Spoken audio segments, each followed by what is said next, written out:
자, 우리 하나님 말씀은 디모데전서 1장 12절부터 14절까지 같이 한번 읽겠습니다. 나를 능하게 하신 그리스도 예수 우리 주께 내가 감사함은 나를 충성되이 여겨 내게 직분을 맡기심이니 내가 전에는 비방자요 박해자요 폭행자였으나 도리어 긍휼을 입은 것은 내가 믿지 아니할 때에 알지 못하고 행하였습니다. 우리 주의 은혜가 그리스도 예수 안에 있는 믿음과 사랑과 함께 넘치도록 풍성하였도다. 아멘. 감사는 신앙이다. 따라합시다. 감사는 신앙이다. 감사는 기독교의 근본입니다. 어떤 젊은 부부가 살았습니다. 근데 이 부부가 너무 가난했어요. 하루하루 살기 급하게 살았습니다. 이 젊은 부부에게 자녀가 3명이 있는데 어린 자녀들이 얼마나 개구장이든지 매일 빨래를 수북기사에서 해야 되는데 어느 날 그 세탁기가 또 고장난 거예요. 고장난 정도가 아니라 완전히 망가졌어요. 그래서 새 제품을 사야 되는데 새 제품을 살 돈도 없는 거예요. 그래서 어떻게든 더 싸게 사기 위해서 중고 거래 사이트를 검색하던 중에 그래도 가장 저렴하다고 생각하는 세탁기가 나와서 그걸 사러 이제 갔는데 어느 이제 개인집에서 내놓은 세탁기였습니다. 그래서 연락하고 그 집을 딱 방문했는데 그 집 대문이 들어가려고 대문부터 으리으리한 집이었어요. 대문을 열고 문 열어서 들어가니까 정원이 얼마나 아름답게 꾸며져 있던지 와, 이런 집도 있었구나.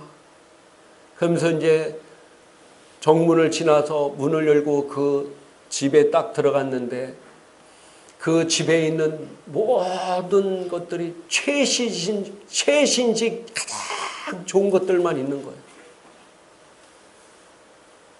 거실에 있는 텔레비, 음향시설 모든 것들이 다 크고 최신식 시설.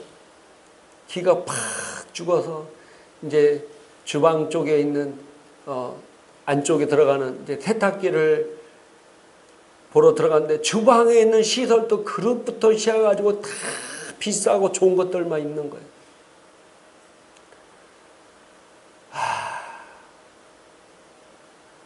한숨을 쉬면서 이제 들어가서 그 세탁기를 이제 자기가 들고 나오는데 어떻게 얘기하다가 그 집 주인 네 분과 얘기를 하게 되었습니다. 어떻게 얘기하다 보니까 자기 신세 한탄이 나왔어요. 저희 집은 너무 가난해가지고 이렇게 세탁기 살 돈도 없어서 이렇게 중고를 또 사게 되고 애들이 3명이 있는데 얼마나 개구장인지 그냥 온 동네를 돌아다녀가지고 신발이 다 닳아가지고 금방금방 신발을 사줘야 되는데 또 신발 살 돈도 여의치 않아가지고 참 마음이 아픕니다.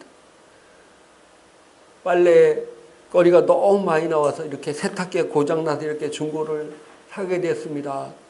그렇게 얘기를 하는데 갑자기 주인의 얼굴이 굳어지는 거예요.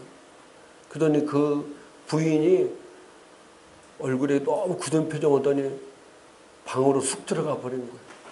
이 젊은 남자가 너무 당황해가지고 자기가 무슨 큰 실수했나 이렇게 하니까 그 남편이 죄송하다고 지금 자기 부인이 많이 마음이 지금 좋지 않아서 그렇다고 그러면서 그 사연을 얘기하는 거예요.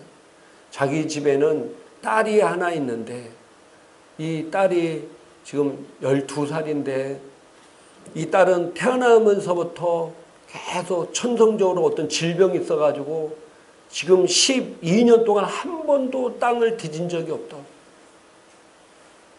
그래서 젊은 그 아빠의 얘기를 듣고 너무 슬퍼서 들어간 거니까 이해를 해달라고. 그래서 그 얘기를 듣고 이 젊은 남자가 충격을 받아가지고 그냥 세탁기를 어떻게 들고 오는지 모르게 들고 집으로 왔습니다. 그래서 집에 와서 세탁기를 내려놓으면서 신발장 앞에 보니까 여전히 낡은 애들 신발이, 구멍이 뚫린 신발들이 보이는 거예요.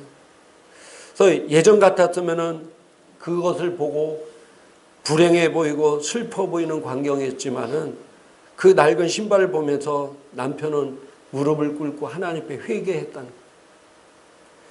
하나님 잘못했습니다. 나에게 주신 너무나 행복하고 감사한 것을 알지 못하고 없는 것으로 인해 불평하고 불만하면서 살았습니다. 하면서 기도하면서 눈물로 회개 기도했다는 그런 이야기를 제가 들었습니다. 자, 여기를 보세요. 지금도 걸을 수만 있다면, 볼 수만 있다면, 설 수만 있다면은, 들을 수만 있다고 하면은, 말할 수만 있다면, 살아만 있다면은 얼마나 좋을까? 나는 아무것도 바랄 것이 없습니다. 라고 기도하는 수많은 사람들이 지금 우리와 공존하면서 살고 있다는 사실입니다. 그런데 우리는 그들이 그렇게 기적적으로 바라는 삶, 이 삶을 기도 한 번 없이, 단 한 번의 간절함이 없이 응답되어지고 수많은 사람들이 바라는 그런 기적적인 삶을 매일매일 살아가고 있는데 우리는 조금만 부족하고 조금만 불편해도 원망하면서 살고 있지 않나. 우리 자신을 한번 되돌아봤으면 좋겠습니다. 지난주 설교 제목이 뭐였습니까? 고난을 기적으로 바꾸는 감사란 제목으로 말씀을 나눴는데, 바울과 실라가 빌립보 감옥에 갇혔을 때 그들은 거기서 하나님 앞에 감사, 찬양과 기도를 할 수 있는 처지가 아니었습니다. 그럼에도 불구하고 그들이 그곳 가운데서 기도하고 하나님 앞에 찬양을 올려드렸을 때 그들의 감옥 문이 열리고 그들이 차고 있던 모든 착고가 풀어지는 놀라운 역사가 일어났습니다. 그래서 우리가 감사 기도할 때 놀라운 일들이, 놀라운 역사가 일어난다는 사실입니다. 그래서 우리가 감사의 기도는 모든 문제의 문을 여는 열쇠입니다. 할렐루야. 근데 어떤 분은 이렇게 얘기하는 분들이 있습니다. 아니, 내가 매일 기도하고 하나님 앞에 부르짖었는데 왜 하나님이 기도응답을 안 해주나? 내가 하나님 앞에 울부짖고 기도했는데 왜 하나님이 응답이 없을까? 기도가 모든 문제를 여는 열쇠라고 했는데 기도했는데 안 되는 경우가 우리 주변에 많이 있습니다. 왜 그렇습니까? 여러분, 열쇠만 맞으면 아무리 큰 철문이라도 열립니다. 근데 열쇠가 맞는데 왜 안 열릴까요?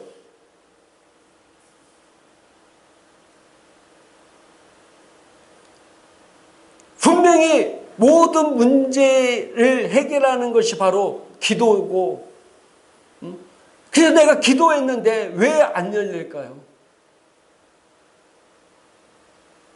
그것은 내가 열쇠의 방향을 오른쪽으로 돌려야 되는데 왼쪽으로 돌리면 안 열립니다. 아무리 맞는 열쇠라 할지라도 제대로 돌려야 돼. 반대 방향으로 열쇠를 돌리면 아무리 힘을 쓰고 노력해도 열리지 않습니다. 이게 무슨 말이냐면은 우리가 기도해도 바른 기도의 방향으로 해야 문제가 열린다는 사실입니다. 그래서 그 방향이 바로 뭐냐면은 감사입니다. 감사. 자, 빌립보서 4장 6절 한번 같이 한번 읽도록 하겠습니다. 같이 한번 읽겠습니다. 아무것도 염려하지 말고 다만 모든 일에 기도와 간구로 너희 구할 것을 감사함으로 하나님께 아뢰라. 아멘. 뭐라고요? 기도하되 너희 구할 것을 뭐라고요? 감사함으로 하나님께 아뢰라는 겁니다. 우리가 모든 문제 해결의 열쇠가 기도인데 이 기도를 어떻게 하라고요? 감사함으로 해라. 오늘날도 많은 사람이 기도를 하는데 그들의 태도를 보면은 하나님 앞에 원망하며 불평하며 짜증이 가득한 그런 태도로 하나님 앞에 기도하고 있지 않나 기도로 봐야 된다는 사실입니다. 하나님 앞에 기도할 때 넋두리 하듯이 화풀이 하듯이 이렇게 기도하고 있지 않나.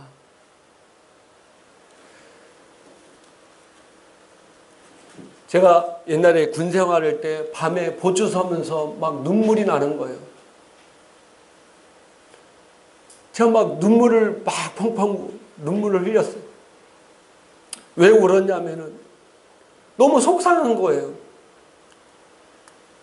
하나님, 제가 군대에 올 때 군생활 정말 뜻깊게 하기 위해서 막 3일 동안 금식도 몇 번 했어요. 저는 신학교를 나왔기 때문에 군종병으로도 갈 수 있는 자격이 있었어요. 저는 부모님을 설득해 그때 88년도에 운전면허증도 다 거의 없을 텐데 제가 운전면허증도 따고 갔어요. 운전병이라도 한번 해보려고. 그리고 제가 펜글씨 자격증도 여러 가지 자격증도 있어요. 근데 행정병도 안 됐어요. 그리고 저 방금 전에 고참한테 갈굼당하고 보초 서면서 제가 30분간 머리밖에 했어요. 성질이 안 좋은 고참이 우리 소대에 많아. 뭐 계속 갈구고 막 괴롭히고 그러는 거예요. 아니 제가 하나님 앞에 그렇게 기도하고 하나님 앞에 그렇게 그리도 준비하고 왔는데 도대체 이게 뭡니까? 제가 보초 서면서 막 눈물을 막 흘리고 있어요.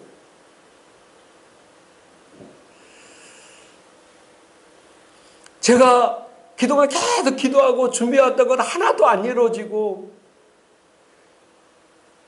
제가 1시간 반 동안 보초섬에도 이렇게 내가 대가리 맞고 이렇게 있는 게 너무 막 처량한 거예요. 슬픈 거예요.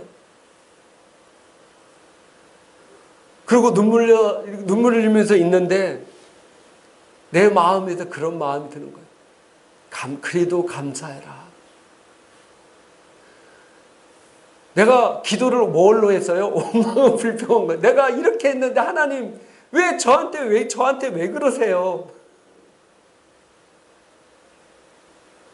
그래도 내 마음에 감사해라.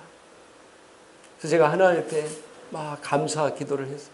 그래도 하나님 이것 가운데 뭔가 하나님의 뜻과 섭리가 있을 줄 믿습니다. 감사합니다. 근데 얼마 뒤에 좋은 역사가 일어났는데 대대 본부에서 행정병을 뽑는다는 거예요. 그래서 두 사람이 거기 불려갔어요. 저와 저희 중대에서 한 명 같이 불려갔어요. 그래서 그때는 이제 컴퓨터가 없었기 때문에 타자를 또 쳤죠. 타자 치지. 이런 애들을 나랑 두 명이 불려간 거예요. 그래서 이제 너 뭐 어떻게 하냐 다 그 사람이 이제 확인하고 하는데 제가 조건이 좀 더 낫더라고요. 근데 제가 물어봤어요. 여기 있으면 주의를 잘 지킬 수 있나요? 그랬더니 거기 있는 한 병장이 우리는 너무 바쁘기 때문에 주일날 교회도 못 갈 때가 많다 이렇게 얘기하는 거예요. 막 갈등이 시작하는 거예요. 내가 지금 소대에 있으면 너무 힘들고 막 고참들이 갈굼도 심하고 군기도 세고 막 너무 심한데 내가 행정병으로 가면은 뭐 잠은 육신적으로 좀 오더라도 스트레스도 덜 받고 여러 가지 좋을 텐데 내가 여기를 가. 근데 주일을 잘 못 쉰대. 교회를 잘 못 간대. 너무 막 고민이 되는 거예요. 그러다가 그래 내가 주의를 온전히 지키는 데를 가야지. 그래서 제가 거기는 저는 힘들 것 같습니다. 그래서 얘가 대대 본부 행정병이 됐어요. 저는 예전과 똑같은 삶, 힘들고 막 이런 삶. 제가 일병 될 때까지 밑에 쫄다고 하나도 없이 내가 맨날 쫄다고 역할하는 삶을 살았는데, 그리고 그것을 벗어날 수 있는 기회가 있음에도 불구하고 제가 말씀대로 내가 살아야겠다 그래서 했는데, 한 2달 정도에 하나님께서 갑자기 저를 여단 본부의 행정병으로 보내주셨습니다. 여러분 대대가 뭐냐, 여단이 뭐냐면 우리가 3개 대대가 있는데 그 3개 대대를 총괄하는 것이 여단입니다. 할렐루야. 그래서 여단 본부로 가게 됐고, 또 제가 일하는 곳은 시간이 널널해서 주일날도 한 번도 제가 교회를 안 가본 적 없고, 제가 군종병은 안 됐지만 군종병보다 더 주일날 때도 봉사하고 거기서 그런 신앙생활을 하고 제대를 했습니다. 힘들고 어려운 여건이 있으면 당연히, 또 내가 그렇게 기도했는데 안 되면 당연히 불평이 나올 수 있고 원망이 나올 수 있어요. 그런데 우리가 기도의 문은 열쇠가 불평과 원망이 아니라, 아무리 힘들고 어렵더라도 뭐 해야 돼요? 감사해야 돼요. 감사할 때 놀라운 기적이 일어납니다. 감사할 때. 자, 오늘 성경 본문에 사도 바울이 하나님 앞에 감사했는데, 자 13절에 뭐를 감사했어요? 다시 한번 읽어보겠습니다. 같이 한번 읽겠습니다. 내가 전에는 비방자요 박해자요 폭행자였으나 도리어 긍휼을 입은 것은 내가 믿지 아니할 때 알지 못하고 행하였습니다. 아멘. 자, 특별히 우리가 추수감사절을 맞이해서 우리가 감사해야 될 게 뭔가? 혹시 지금 내가 감사할, 내 삶 가운데 감사할 조건이 많지 않은 분이 있을 수도 있습니다. 지금 내가 어려움 가운데 있을 수 있는 분이 있습니다. 그러나 정말 내가 감사해야 될 게, 그게 사도 바울은 이렇게 고백합니다. 뭐라고 고백합니까? 내가 지난 과거에는 하나님을 비방하는 자였고 폭행자였고 또 박해자였는데, 바울이 예수 그리스도를 믿는 사람을, 신앙을 비방했고 또 그리스도인들을 박해했고 그들을 폭행했고 그들을 옥에 가뒀고 복음과 대체되는 삶을 살았는데, 바울의 과거의 삶은 하나님과 원수된 삶, 하나님을 기쁘시게 하고 일절도 없는 그런 삶을 살았는데, 바울을 하나님이 구원하셨다는 사실입니다. 여러분의 삶은 어떻습니까?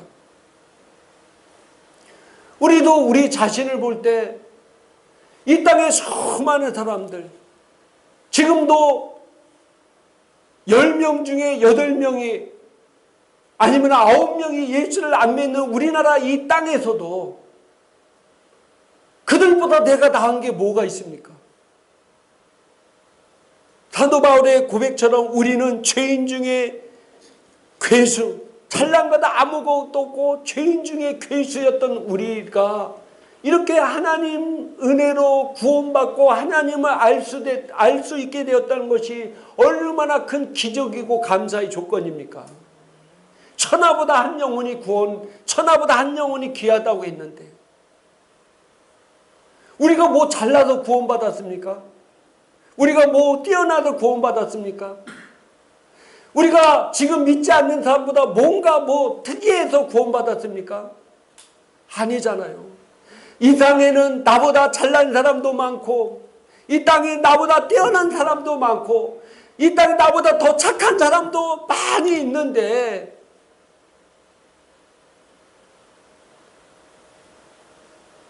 내가 이렇게 하나님을 알고 예수님을 나의 구주로 믿어줬다는 것이 얼마나 큰 은혜고 축복입니까?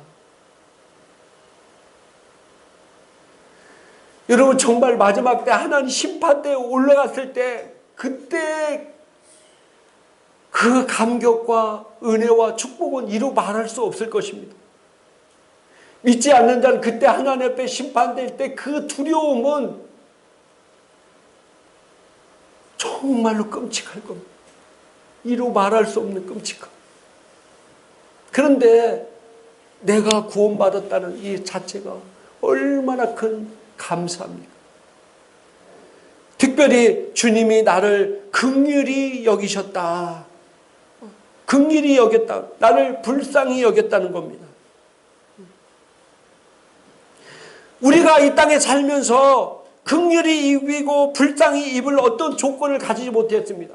사도 바울도 하나님을 비방했고 박해자였고 폭행자였고 하나님의 원수였던 삶을 살은 그가 하나님의 긍휼을 입었다는 겁니다.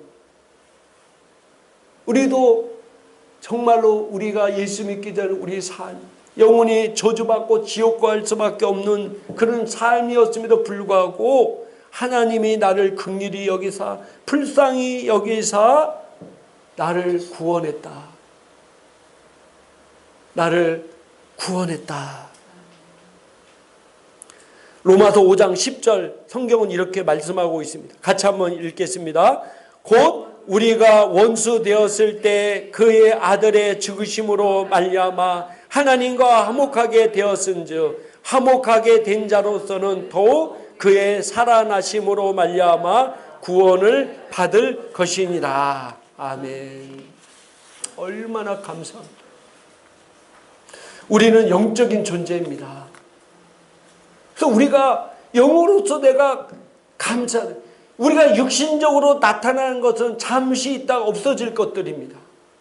아무리 부귀영화를 누리더라도 그런 것은 잠시 있다 없어질 것. 그러나 나는 영적인 존재, 내 영이, 내 영과 혼이, 몸이 구원받았다는 것이 얼마나 큰 은혜고 축복입니까? 또 12절에 보니까 한번 같이 한번 읽겠습니다. 나를 능하게 하신 그리스도 예수 우리 주께 내가 감사하면 나를 충성되이 여겨 내게 직분을 맡기심이니. 아멘.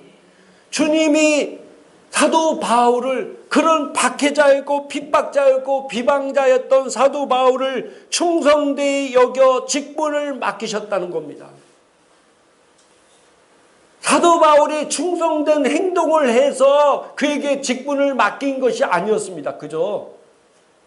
그를 충성된 것을 믿고 그에게 직분을 맡겼다는 사실이에요.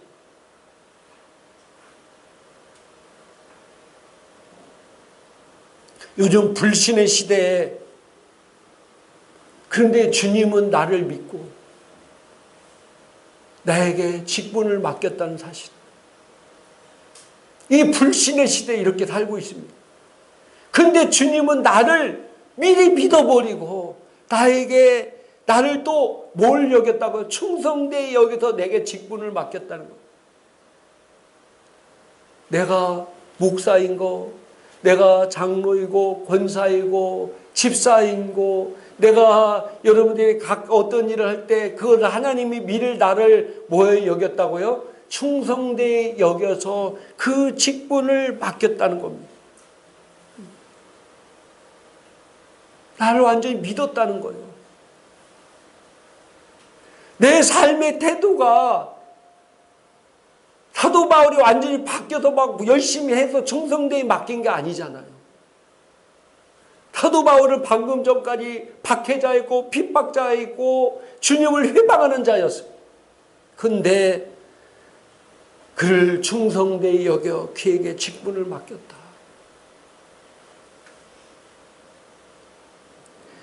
사도 바울은 이 은혜에 감사해서 고린도후서 11장 23절 27절 자 주보에 있는데 한번 같이 한번 읽겠습니다. 같이 읽겠습니다.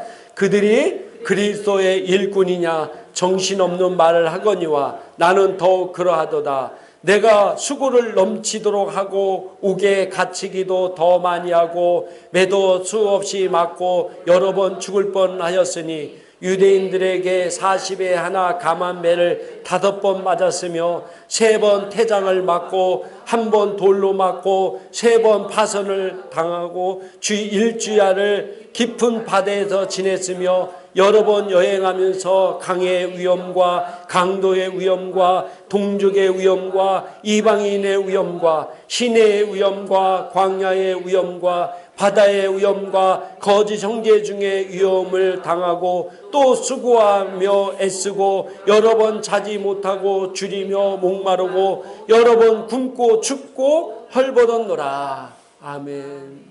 자기를 충성되이 여긴 주님 은혜에 감사해서 사도 바울은 정말로 충성된 삶을 살았습니다. 우리도 나를 믿어주고 나를 이렇게 충성되이 여겨 귀한 직분을 주신 주님께 사도 바울처럼 충성되이 하나님의 일을 감당하는 성도가 되기를 주님의 이름으로 축복합니다. 말씀을 정리하고 마치도록 하겠습니다. 지금 우리가 삶을 살면서 정말로 감사해야 될 것이 사실 많이 있습니다. 근데 사람들은 감사해야 될 것은 감사하지 못하고 없는 거, 부족한 거, 불편한 것에 대한 원망을 하면서 사는 사람이 의외로 많이 있습니다. 그렇게 살기 때문에 그런 것을 말하고 하기 때문에 자꾸 그런 불편하고 원망스럽고 그런 일들이 계속해서 그 삶에 계속해서 생깁니다. 그래서 그 이름조차도 부르지 말라는 겁니다. 자꾸 그렇기 때문에 사단이 틈을 타고 사단이 역사합니다. 그러나 우리는 내가 지금 세상적인 환경에서는 아무것도 감사할 수 없는 조건이 있을지라도 이 땅에서 가장 감사해야 될 게 뭐가 있겠습니까? 나를 구원하신, 내가 지금 구원받았다는 것이 가장 큰 은혜요 축복인 것입니다. 그래서 내가 사도 바울처럼 내가 전에 하나님을 회방하고 하나님을 알지 못하고 죄악 가운데 영원히 저주받을 수밖에 없는 나를 그 구원했다는 그 구원 하나만으로도 내가 이 땅에 어떤 것을 가진 것보다도 감사해야 될 크나큰 조건인 것입니다. 그래서 내가 그런 삶 가운데 계속해서 감사로 하나님 앞에 찬양 올려오고 하나님 앞에 기도할 때 우리의 삶은 더욱더 감사가 차고 넘치는 일들이 생기게 될 것입니다. 오늘 추수감사절을 맞이해서 내가 1년 한 해를 이렇게 뒤돌아보면서 내가 감사해야 될 걸 하나님께 감사 올려드리고 설사 내가 세상의 육신적인 조건에 감사 조건이 없는 것 같지만은 그러나 가장 큰 감사의 조건이 우리에게 있다는 것을 여러분 잊지 마시고 감사할 때 여러분의 삶은 올해보다도 내년이 더 좋아질 것이고 또 그 후년이 더 좋아지고 놀라운 축복 가운데 나아가게 될 것입니다. 우리가 감사의 기도가 열쇠입니다. 할렐루야. 열쇠입니다. 열쇠가 맞으면 어떤 큰 문이라도 철문이라도 열려버립니다. 감사하는 성도가 되기를 주님의 이름으로 축복합니다. 우리 기도하겠습니다. 아픈 사람은 아픈 곳에 손을 얹으시고 마음에 소원인 사람은 가슴에 손을 얹으시기 바랍니다. 전능하신 하나님, 이 시간 아픈 곳에 손을 얹습니다. 주님이 나를 위해 채찍에 맞음으로 내가 나음을 입었음을 찬양합니다. 내가 하늘과 땅 아래에 예수 이름으로 울 것인 예수 이름의 권세로 명하노니 성도의 몸속에는 각양각색 더러운 저주받은 질병은 묶임받고 떠나갈지어다. 예수 이름으로 저주 명한다. 떠나갈지어다. 빗속에 들어있는 모든 독성은 내가 예수 이름으로 저주 명하노니 떠나갈지어다. 머리에서 발끝까지 깨끗해질지어다. 예수 이름으로 명한다. 피로는 묶임받고 떠나갈지어다. 오장육부의 모든 암의 세포와 기능들 저주받고 떠나갈지어다. 오장육부가 정상적으로 회복이 될지어다. 관절과 대적과 뼈의 모든 기능들은 정상적으로 회복이 될지어다. 할렐루야. 아버지 감사합니다. 우리 마음에 근심과 걱정과 두려움과 악한 것 가운데 인도하는 이 악한 더러운 마귀 사탄아, 내가 예수의 이름으로 명하노니 성도들 생각과 환경 가운데 저주받고 떠나갈지어다. 머리에서 발끝까지 하나님의 놀라운 평안과 기쁨이 넘칠지어다. 감사가 넘칠지어다. 할렐루야. 아버지 감사합니다. 감사합니다. 예수님 이름으로 간절히 축복하고 기도드려 싸움나이다. 아멘.